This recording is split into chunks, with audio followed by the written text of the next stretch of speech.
Bismillahirrahmanirrahim. Assalamualaikum warahmatullahi wabarakatuh. Apa kabar anak-anakku semua di rumah? Mudah-mudahan kalian dalam keadaan sehat walafiat dan tetap semangat untuk mengikuti semua mata pelajaran yang hari ini dilaksanakan. Anak-anakku sekalian, sebelum kita memulai pembelajaran, baiklah, kita terlebih dahulu berdoa agar kegiatan ini menjadi sesuatu yang bernilai ibadah dan bermanfaat buat kita semua. Senang sekali mengetahui kalian tetap bersemangat melakukan proses belajar dan selalu bersyukur kepada Tuhan yang Maha Esa agar atas segala nikmat yang telah diberikan kepada kita semuanya. Jadi Ibu berpesan supaya kalian selalu menjaga kesehatan, mengingat saat ini coronavirus masih mewabah. Jadi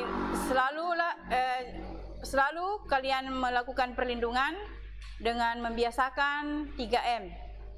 3M itu adalah memakai masker, mencuci tangan, dan menjaga jarak jika kalian keluar rumah.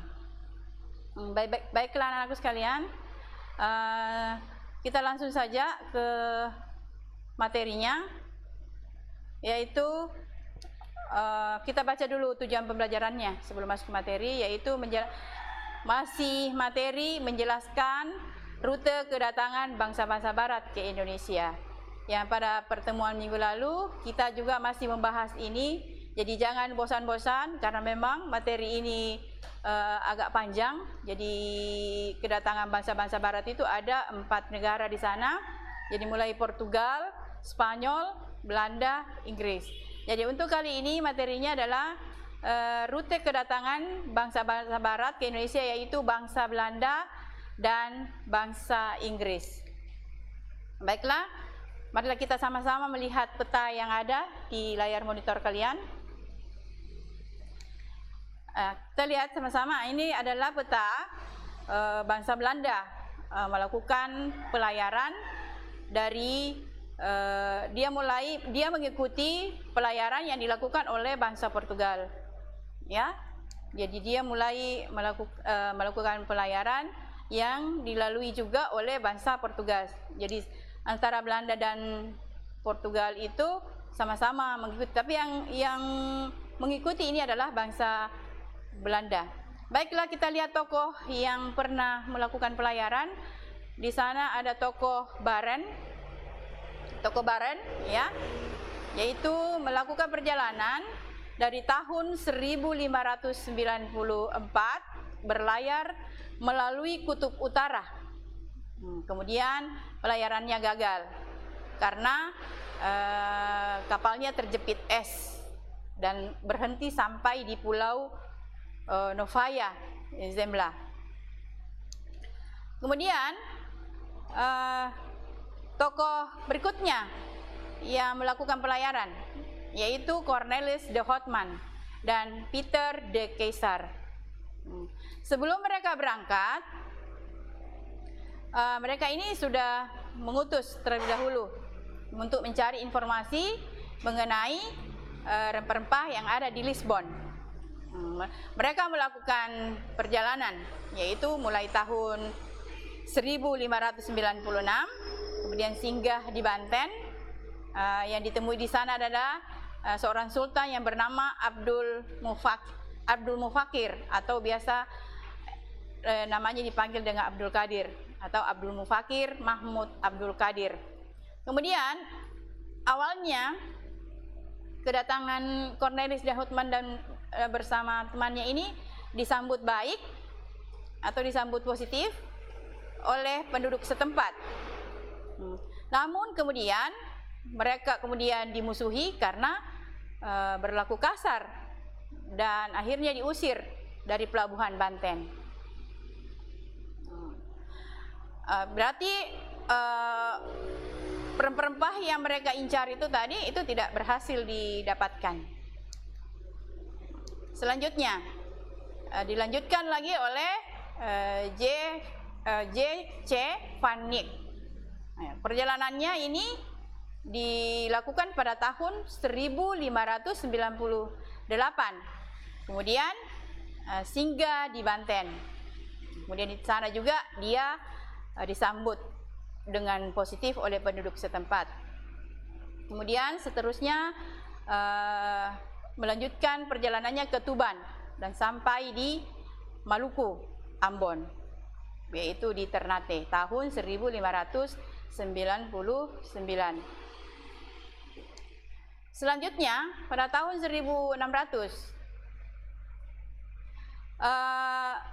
Van Eyck ini bersekutu dengan kaum muslim yang ada di Hitu, Ambon, untuk melawan Portugis, sehingga memaksa Portugis untuk menyerahkan pertahanannya di Ambon kepada Stephen van der Hagen dan di Tidore kepada Cornelis Sebastians. Kemudian pada tahun 1623 di Pulau Banda ini dikuasai oleh Belanda, dan Belanda monopoli perdagangan rempah-rempah di Maluku dan sekitarnya.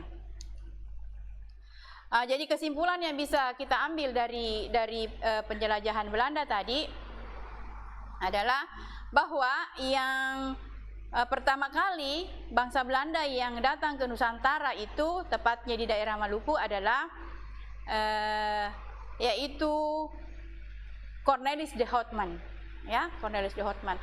Cornelis de Houtman ini perlu kalian ketahui bahwa dia ini lahir di Belanda, yaitu tepatnya di kota Gouda, yaitu pada tahun 1565.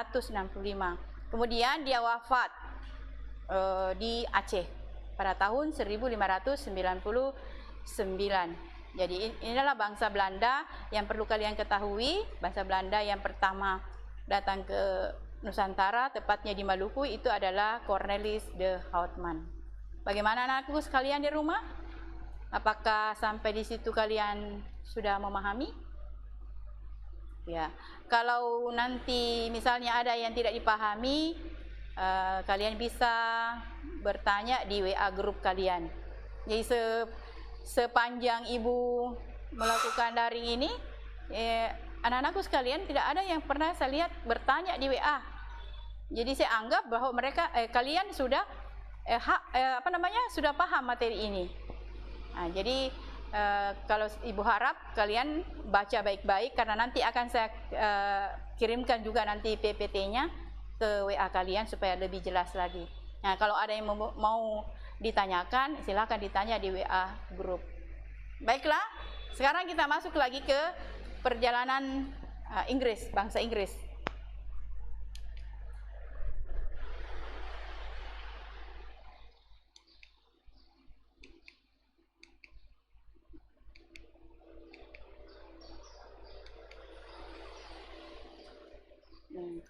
Kalau bangsa Inggris ini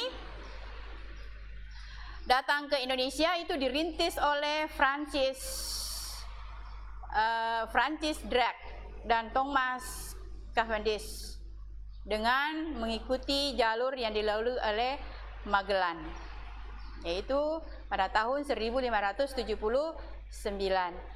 Francis Drake berlayar ke Indonesia dan armadanya berhasil membawa rempah-rempah, karena berhasil membawa rempah-rempah dari Ternate dan kembali lagi ke Inggris lewat Samudra Hindia. Kenapa Inggris ini cepat sekali menemukan tempat rempah-rempah? Karena pendahulunya sebelumnya sudah berhasil semua, jadi dia tinggal mengikuti saja jalurnya. Tidak lagi singgah-singgah, karena kalau yang pendahulunya kan mereka masih mencari.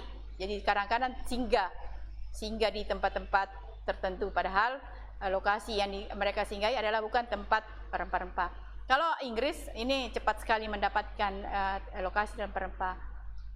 Kemudian perjalanan berikutnya dilakukan pada tahun 1586 oleh Thomas Cavendish melewati jalur yang sama.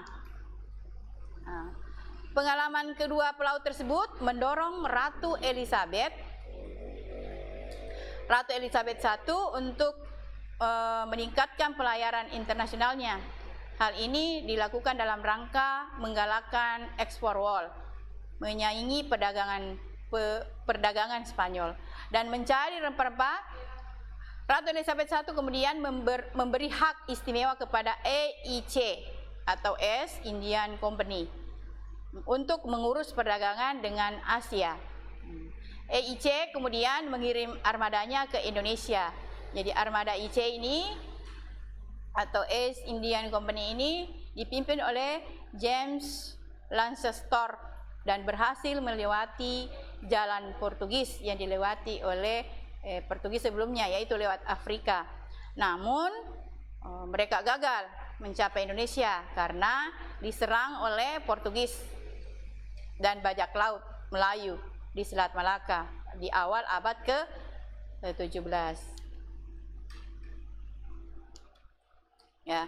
Jadi kesimpulan yang bisa Ibu ambil dari perjalanan bangsa Inggris ini adalah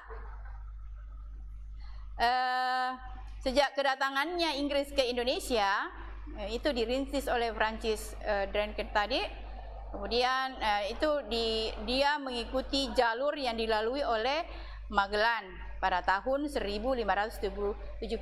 Kemudian Francis Drake berlayar ke Indonesia dan armadanya berhasil membawa rempah-rempah dari Ternate dan kembali membawa rempah-rempah tersebut ke Inggris lewat Samudra Hindia. Nah, itulah tadi anak-anakku untuk penjelasan bangsa-bangsa Barat ke Indonesia yang dilakukan oleh Belanda dan Inggris. Nah, semoga Ibu berharap penyajian materi kali ini Ibu berharap sekali kalian memahami, ya. Jadi kalaupun tidak dipahami lagi, sekali lagi ditanyakan saja, kita diskusikan di grup WA. Karena sepanjang Ibu sudah 3 kali melakukan perekaman di studio, selalu Ibu tanyakan bahwa apakah kalian sudah mengerti atau tidak, dan tidak ada jawaban yang saya dapatkan. Jadi mudah-mudahan kali ini kalian bisa bertanya melalui WA. Ya, mudah-mudahan. Jadi selanjutnya anak-anakku, materi selanjutnya nanti kita akan masuk pada monopoli perdagangan, ya, monopoli perdagangan. Ya, demikianlah, sampai ketemu kembali di pertemuan berikutnya. Assalamualaikum warahmatullahi wabarakatuh.